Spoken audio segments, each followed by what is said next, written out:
Hello friends, स्वागत है GSM Rakesh channel पर। तो फ्रेंड, आज हमारे पास एक Redmi Note 10 कुरियर हुआ है और ये फ़ोन कम्प्लीटली डेड है। तो इस फ़ोन को हम रिपेयर करने की कोशिश करेंगे, देखेंगे ये फ़ोन है वो रिपेयर हो पाएगा या नहीं हो पाएगा। तो इसका मैं पावर बटन होल्ड करता हूँ तो ये फ़ोन ऑन नहीं होता है। तो एक बार मैं चार्जिंग को फिलिंग करके चेक करूँगा कि इसमें चार्जिंग ले रहा है या नहीं ले रहा है। जिस किसी ने भेजा है उन्होंने बोला है कि इसकी जो चार्जिंग आईसी है वो हीट हो रहा था। तो इस पर मुझे लगता है कि काम भी किया हुआ होगा। जब ये फ़ोन बोल रहे हैं कि इसकी चार्जिंग आईसी हीट हो रहा है तो मैं इसका बैक पैनल खोलकर इसके मदरबोर्ड को निकाल लेता हूँ। उसके बाद देखेंगे कि इस मदरबोर्ड में क्या क्या काम हुआ है। उसके बाद इस फ़ोन को हम देखेंगे कि रिपेयर हो पाएगा या नहीं हो पाएगा। जिस किसी भाई ने इसको भेजा है तो हो जाए तो अच्छी बात है। तो यहाँ पर हमने फ़ोन को खोल लिया है। उसके बाद यहाँ पर हम फ़ोन में शॉर्टिंग चेक करेंगे, क्योंकि इसकी चार्जिंग आईसी हीट हो रहा बता रहे थे तो मुझे लगता है कि शॉर्टिंग भी शो करेगा। तो बैटरी कनेक्टर चेक करते हैं हम। ये ग्राउंड हो गया और ये हमारा बी बैट हो गया। तो देख सकते हैं बी बैट हमारी फुल शॉर्ट ही है, 0.75 में 76 आ रहा है। तो ये फुल शॉर्ट में ही आता है। तो इस कंडीशन में हमारी जो चार्जिंग आईसी या फिर चार्जिंग सेक्शन या फिर वी बैट की जो भी कहीं पर भी लाइन जाती है उस पर कोई भी कंपोनेंट शॉर्ट हो सकता है या फिर हमारी चार्जिंग आईसी भी शॉर्ट हो सकती है। तो इस फ़ोन को हम चेक करेंगे और रिपेयर करने की कोशिश करेंगे और फाइंड करेंगे इसकी शॉर्टिंग है वो कहाँ पर है। तो यहाँ पर मैं सारे कैमरे को निकाल लेता हूँ। वीडियो को पूरा देख लीजिएगा, इस वीडियो से आपको कुछ ना कुछ सीखने के लिए ज़रूर मिल सकता है। तो इसके सारे कैमरे हैं वो हमने निकाल दिए हैं और एक फ्रंट रह गया तो उसको भी निकाल देते हैं। उसके बाद देखेंगे कि इसमें क्या क्या काम किया है इसके मदरबोर्ड में। पीछे से शील्ड, तो ऊपर की साइड से शील्ड है वो ठीक है, पीछे की साइड से शील्ड है वो कटा हुआ है चार्जिंग सेक्शन में, और हमारा CPU eMMC के शील्ड है वो प्रॉपर ठीक ही है। तो यहाँ पर शील्ड को काटा है, निकाला है, तो मुझे लगता है कि इस पर काम किया है ज़रूर। तो एक बार हम क्या करेंगे कि रोजिन से इसके चार्जिंग सेक्शन पर रोजिन अप्लाई करेंगे और देखेंगे कि कोई कंपोनेंट है वो मेल्ट होता है या फिर यहाँ पर हमारी चार्जिंग आईसी पर जो रोजिन है वो मेल्ट होगा। तो हम सारे मदरबोर्ड पर जो जितने भी जो चार्जिंग सेक्शन है उस जगह पर लगाएंगे रोजिन को। वैसे तो बी बैट की लाइन हमारी नेटवर्क सेक्शन में भी जाती है, बट जिस किसी ने भी भेजा है तो उन्होंने चेक कर लिया, इस फ़ोन में रिपेयर करने की कोशिश किया है बट रिपेयर नहीं हो पाया। तो यहाँ पर हम रोजिन को अप्लाई कर लेते हैं इसी सेक्शन में। उसके बाद देखेंगे कि नेटवर्क सेक्शन तो कहीं शॉर्ट नहीं है। तो यहाँ पर हमने रोजिन को लगा लिया है। उसके बाद यहाँ पर हम 3.7 वोल्ट देंगे या फिर 4 वोल्ट भी दे सकते हैं। उसके बाद देखेंगे कि यहाँ पर कोई कंपोनेंट मेल्ट तो नहीं हो रहा है जो रोजिन है लगाया। तो यहाँ पर हम बैटरी कनेक्टर पर वोल्टेज देंगे अभी डीसी पावर सप्लाई मशीन से। तो यहाँ पर हम कनेक्ट करते हैं, ध्यान से देखना। यहाँ पर कोई भी कंपोनेंट पर जो रोजिन है वो मेल्ट नहीं हो पा रहा है। मुझे लगता है कि इसकी जो चार्जिंग आईसी है वो शॉर्ट है, क्योंकि अगर कोई भी कंपोनेंट शॉर्ट होता और इतना कम रीडिंग पर 100% यहाँ पर रोजिन है वो मेल्ट होता। तो एक बार मैं चार्जर का वोल्टेज यानी कि 5 वोल्ट 3 एम्पियर दे के कोशिश करूँगा कि यहाँ पर हीट हो जाए। अगर नहीं होता है तो हम चार्जिंग आईसी को निकाल देंगे, क्योंकि अगर कोई कंपोनेंट यहाँ पर शॉर्ट होता है तो वो ज़रूर मेल्ट हो जाता है इतनी ही पर ही। तो इस कंडीशन में हमारी चार्जिंग आईसी शॉर्ट हो सकती है। तो यहाँ पर कोई भी मेल्ट नहीं हो रहा, तो हम फटाक से इसकी चार्जिंग आईसी को निकाल देते हैं। और फ्रेंड, आप लोगों को बता देता हूँ कि ये वीडियो थोड़ा लंबा ना हो तो वीडियो को कट किया यहाँ पर हमारे लिए ज़रूरत नहीं है। तो काम का वीडियो हमने यहाँ पर दिखाया है और विदाउट काम का वीडियो हमने कट किया है, क्योंकि आप लोगों का टाइम वेस्ट ना हो। तो यहाँ पर हम इस आईसी को निकाल लेते हैं और निकालने के बाद देखेंगे कि हमारी फ़ोन की शॉर्टिंग है वो निकलता है, जो कि बैटरी कनेक्टर पर हमारे लिए 0.76 मल्टीमीटर में रीडिंग दिखा रहा था। तो यहाँ पर हमने चार्जिंग आईसी को निकाल दिया है और उसके बाद यहाँ पर हम रीडिंग चेक करेंगे मल्टीमीटर में कि हमारी जो मल्टीमीटर में जो रीडिंग है वो पहले 0.76 आ रहा था, अब यहाँ पर रीडिंग है वो क्या रहा है। तो यहाँ पर मैं मल्टीमीटर में आपको दिखा देता हूँ आईसी निकालने के बाद, और मुझे लगता है कि आईसी निकाल कर यहाँ पर काम भी किया गया है। तो वो बात की बात है, देखेंगे हम। पहले हम शॉर्टिंग चेक करते हैं कि शॉर्टिंग निकली है या नहीं निकली है, फिर अभी भी शॉर्टिंग यहाँ पर शो कर रहा है। तो ये ग्राउंड, ये हमारा बी बैट देख सकते हैं OL आ रहा है, यानी कि हमारी शॉर्टिंग अब नहीं है इसमें। तो हम एक नया आईसी अब इसमें लगाते हैं। सबसे पहले हम क्लीन करेंगे, और ये आईसी मैंने ऑनलाइन मंगाई थी 2 आईसी, जो कि इसका वीडियो ऑलरेडी चैनल पर डाल दिया है। तो इस पर हम पहले क्लीन करेंगे, उसके बाद आईसी को लगाएंगे। और इस पर ऑलरेडी काम किया हुआ है, किसी भी बंदे ने काम किया है बट नॉट सक्सेस। तो देखते हैं हम पर ये सक्सेस होता है या नहीं होता है। तो यहाँ पर हम क्लीन कर लेते हैं इसके पैड को, उसके बाद हम आईसी को लगा देंगे। और आप लोगों को फिर से बताना चाहूँगा, वीडियो में कट पेस्ट है, क्योंकि आप लोगों का टाइम वेस्ट ना हो, इसलिए मैंने वीडियो को कट किया है। यहाँ पर हमारे लिए जितनी ज़रूरत है उतना वीडियो यहाँ पर जुड़ा है, उससे आपको कोई भी प्रॉब्लम नहीं है। तो यहाँ पर हमने क्लीन कर लिया है और एक बार हम थिनर से इसे क्लीन करेंगे। तो यहाँ पर हमने क्लीन कर लिया है। उसके बाद यहाँ पर हम नया आईसी जो मंगाया था वो यहाँ पर एक पीस लेंगे और उसके बाद लगा देंगे। उससे पहले हमारे लिए थोड़ा सा प्लग पेस्ट लगाना पड़ेगा, क्योंकि जितनी भी छोटी आईसी है या फिर बड़ी आईसी है वो प्लग पेस्ट डाल देते हैं तो वो अच्छे से चिपक जाती है, इधर उधर नहीं भागती है। और आप हमेशा याद रखिए कि प्लग से ज़्यादा नहीं डालें। तो ये हमारी नई आईसी है जो कि हमने ऑनलाइन मार्केट से मंगाया, सेम नंबर की। तो यहाँ पर हम इस आईसी को निकाल के लगा देते हैं। उसके बाद देखेंगे कि फ़ोन में जो रीडिंग है वो क्या आ रहा है और सेट ऑन होता है या नहीं होता है। तो वीडियो को पूरा देख लीजिएगा।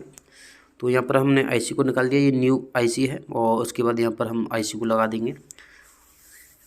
तो जिस किसी भाई ने भी इस फ़ोन को कोरियर किया है तो देख लेना इस फ़ोन में क्या क्या काम किया है। काम तो काफ़ी ज़्यादा काम हुआ है इस फ़ोन में। तो इस आईसी को हम लगा देते हैं। ये Redmi Note 10 फ़ोन है, इसमें PM6150 102 है। और 6150 से आप लोगों को बता देता हूँ, बहुत सारे फ़ोनों में दे रखा है, बट आपको नीचे का जो कोड है 102 PM6150 102। तो आप 102 कोड को आपको देख कर ही बाय करना है, क्योंकि ये आईसी है वो लेटेस्ट मॉडलों में है। और जो और आईसी है शायद 001 है, वो पुराने फ़ोनों में, तो वो आईसी यहाँ पर काम नहीं करेगा। तो सेम मॉडल का आपको आईसी मंगाना है, जो कि ऑनलाइन मिल जाएगा। और ये अभी मार्केट में महंगा है आईसी। और जो पुराना मॉडल का आईसी है इसी नंबर का, वो सस्ता है, बट उसका जो नंबर है वो अलग है, वो इसमें काम नहीं करेगा। तो यहाँ पर हमने आईसी को लगा दिया है। वीडियो को कट पेस्ट मैंने ऑलरेडी बोल दिया है, क्योंकि आपका टाइम वेस्ट ना हो। तो थोड़ा सा ठंडा होने देंगे, उसके बाद हम पहले थिनर से क्लीन करेंगे और उसके बाद फ़ोन को ऑन करने की कोशिश करेंगे। तो यहाँ पर हम चेक कर लेते हैं। तो फ्रेंड यहाँ पर हम क्लीन कर लेते हैं। थोड़ा सा भी गर्म है, बट वीडियो लंबा ना हो इसलिए मैं पहले दिखा रहा हूँ, बस कोई प्रॉब्लम नहीं है। आप इतनी जल्दी इसे थिनर से ना धोएं तो और अच्छा बात है। तो अब इसको हम चेक कर लेते हैं। तो फ्रेंड यहाँ पर हमारी जो चार्जिंग आईसी है वो तो लग चुकी है, जो कि मैंने ऑनलाइन मार्केट से मंगाया था और उसका वीडियो मैंने ऑलरेडी बना रखा है। बट यहाँ पर एक बहुत बड़ी प्रॉब्लम आ चुकी है, और वो क्या प्रॉब्लम है वो मैं आपको आगे बताने वाला हूँ। उससे पहले मैं यहाँ पर कुछ काम किया है, इसमें ट्रेसिंग किया था कुछ, क्योंकि ये फ़ोन अभी भी रिपेयर नहीं हो पाया और ये फॉल्ट ढूंढते ढूंढते काफ़ी ज़्यादा समय लग गया। तो फ्रेंड यहाँ पर मैं आपको दिखाता हूँ कि अब ये डीसी पावर सप्लाई मशीन पर क्या रीडिंग मिल रहा है। उससे पहले मैं आपको इसकी शॉर्टिंग चेक करा देता हूँ, कि पहले इसमें शॉर्टिंग दिखा रहा था, तो इस बार शॉर्टिंग तो नहीं है। तो शॉर्टिंग हम बैटरी कनेक्टर पर देखेंगे। यहाँ पर तो यहाँ पर कोई भी शॉर्टिंग नहीं है, क्योंकि पहले शॉर्ट था यहाँ पर। अब कोई भी शॉर्टिंग नहीं है, बट यहाँ पर अभी भी शॉर्टिंग है।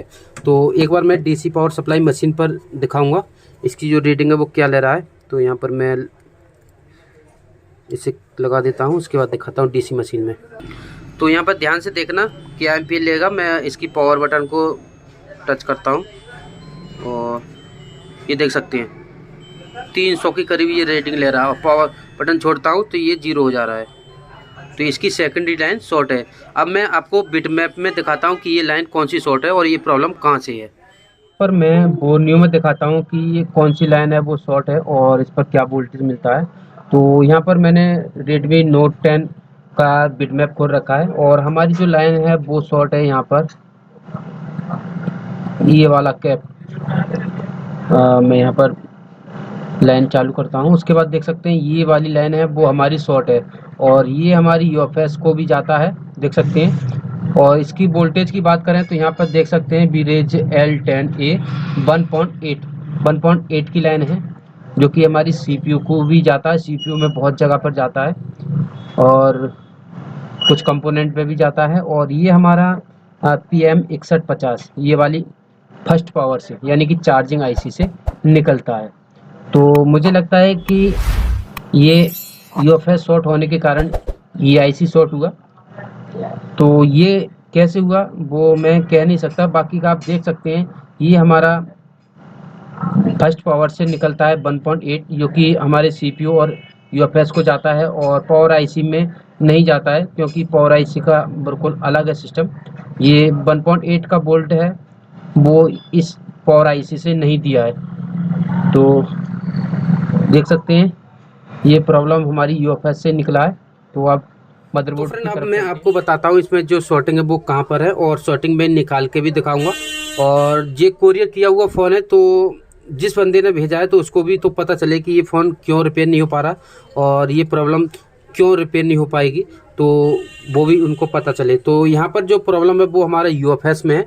तो मैं यूएफएस पे रोजन लगाता हूँ, उसके बाद मैं आपको दिखाऊंगा ये यूएफएस है वो शॉर्ट है और हीट हो रहा है। तो यहाँ पर मैं रोजिन लगा देता हूँ।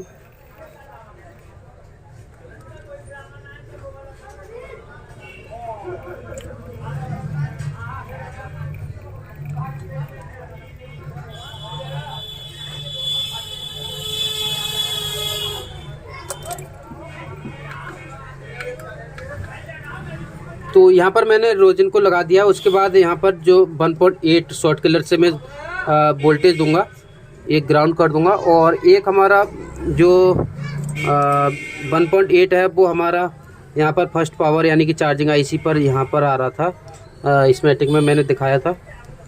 तो यहाँ पर वोल्टेज दूंगा। उसके बाद देख सकते हैं ये यूएफएस हीट हो रहा है, ठीक है,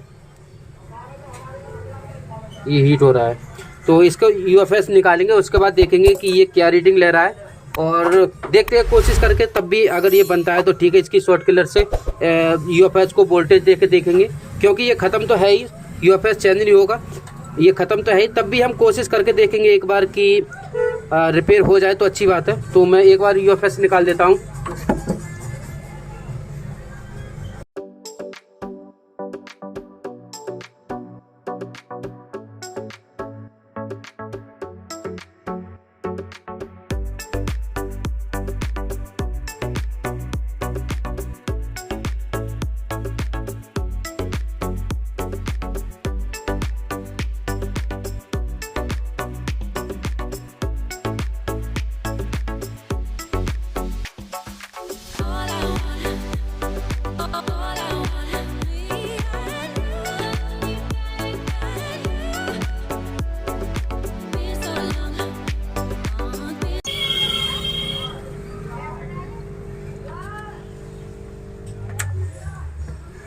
तो फ्रेंड यहाँ पर मैंने यूएफएस को निकाल लिया है, और ये ऑलरेडी मैंने सीपीयू और यूएफएस को रिवॉल्व कर दिया था, क्योंकि हमारी जो 1.8 की लाइन यूएफएस में शॉर्ट था, तो वो हमारी लाइन है वो हमारी सीपीयू को भी जा रहा था। तो मैंने पहले सीपीयू निकाला, उसके बाद यूएफएस निकाला, क्योंकि यूएफएस सीपीयू निकालने के बाद भी हमारा 300 की करीब रीडिंग ले रहा था, यानी कि शॉर्टिंग खत्म नहीं हो पा रही थी। तो अब मैं यहाँ पर रीडिंग देखता हूँ, उसके बाद यहाँ पर पोर्ट भी बना के देखूंगा कि पीसी में पोर्ट बनना है या नहीं बनना है। तो इस पर बहुत ज़्यादा काम भी करना पड़ा। जो 300 रीडिंग ले रहा था, तो मैंने पावर सेक्शन में देखा कि कहीं पावर सेक्शन में कोई कंपोनेंट शॉर्ट तो नहीं है, तो उसका भी सील्ड मैंने निकाला, बट इधर कुछ भी काम नहीं किया, क्योंकि हमारे लिए इस तरह कोई भी शॉर्टिंग नहीं मिला। हमारे लिए शॉर्टिंग मिला तो यूएफएस में शॉर्टिंग मिला, तो ये सील्ड है वो उखेड़ दिया। बाकी का आप ये ना समझे कि बोर्ड चेंज कर दिया, बोर्ड वही है।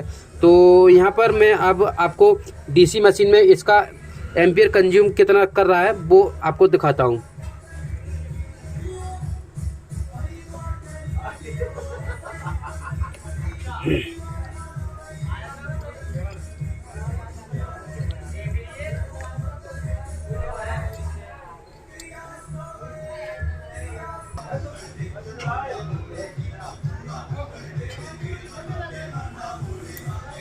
तो देख सकते हैं ये 70 पे जाके स्टॉक हो रहा है, 70-80 पर, और पहले 300 पे जाके बैक हो जा रहा था, जीरो हो जा रहा था।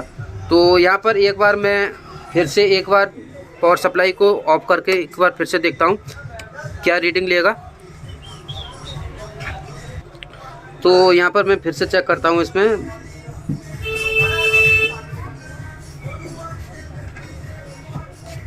ये 70 तक जा रहा है, 90 पर रुक जाता है।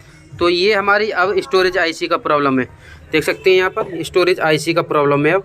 तो एक बार मैं पोर्ट चेक कराऊंगा पीसी में। मैंने मदरबोर्ड को लगा दिया यहाँ पर, खाली हमारी सब पीसी वाली जो केबल है वो यहाँ पर कनेक्ट की है। उसके बाद यहाँ पर मैं जैक को कनेक्ट करूँगा, डाटा केबल को, और यहाँ पर पोर्ट को चेक करेंगे कि पोर्ट बनेगा यहाँ पर। तो एक बार मैं बैटरी को लगा देता हूँ, शायद बनना तो चाहिए पोर्ट। हाँ, बैटरी लगाने के बाद देख सकते हैं यहाँ पर पोर्ट है वो बना है। हाँ, यहाँ पर पोर्ट है वो देख सकते हैं क्वालकॉम का पोर्ट बना है, यानी कि इसका जो सीपीयू वो तो हमारा ओके है, हमारा यूएफएस में प्रॉब्लम है।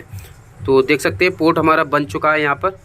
तो अभी ये मदरबोर्ड तो ओके है बट यूएफएस में प्रॉब्लम है। यहाँ इस फ़ोन में तो मेहनत है वो ख़राब गई, क्योंकि इसका जो यूएफएस है वो शॉर्ट है। यहाँ पर मैंने कोशिश किया इसे रिपेयर करने की, इसकी जो लाइन है वो डिस्कनेक्ट करने की, बट नॉट सक्सेसफुल। तो ये यूएफएस है वो ख़राब है, और इसका यूएफएस शायद अभी तक तो किसी ने चेंज करने का तरीका बताया नहीं है या फिर चेंज नहीं किया है। मुझे लगता है इसका पेयर चेंज करना पड़ेगा, सीपीयू और यूएफएस, उसके बाद ये सक्सेस हो पाएगा। तो कस्टमर ने ये बोला नहीं है, जिस किसी ने भी मेरे पास कोरियर भेजा है कि इसका यूएफएस और सीपीयू चेंज करना, और ना ही मेरे पास कोई ऐसा दूसरा मदरबोर्ड है जिसमें से हम चेंज कर पाएँ। तो ट्रेसिंग में हमारे लिए पता चला कि इसकी जो लाइन थी वो शॉर्ट थी। एक बार मैं शॉर्टिंग चेक करा देता हूँ, इस बार शॉर्टिंग है वो नहीं दिखाएगा, आप ध्यान से देखना। ये वाला कैप है वो शॉर्ट था पहले, शॉर्टिंग ख़त्म है, और यहाँ पर मैंने शॉर्ट कलर लगाया था इस वाले पॉइंट पर, तो देख सकते हो कोई भी शॉर्टिंग नहीं है। अब ये 1.8 की लाइन है, तो इसलिए यहाँ पर रीडिंग दिखा रहा है, क्योंकि ये अभी सीपीयू इस पर लगा हुआ है उसकी वजह से। तो ये फ़ोन में प्रॉब्लम वो हमारे यूएफएस का प्रॉब्लम निकला, तो सारी मेहनत वो ख़राब गई हमारी। आईसी भी यहाँ पर लगा दिया, चलो आईसी को तो निकाल लेंगे। तो ठीक है, जिस किसी का फ़ोन है उसको पता तो चल गया कि इसमें फ़ोन में प्रॉब्लम कहाँ से है। बाकी का फ्रेश कंडीशन है मदरबोर्ड की। तो आज के लिए इतना ही, मिलते किसी नेक्स्ट वीडियो में। Thank you.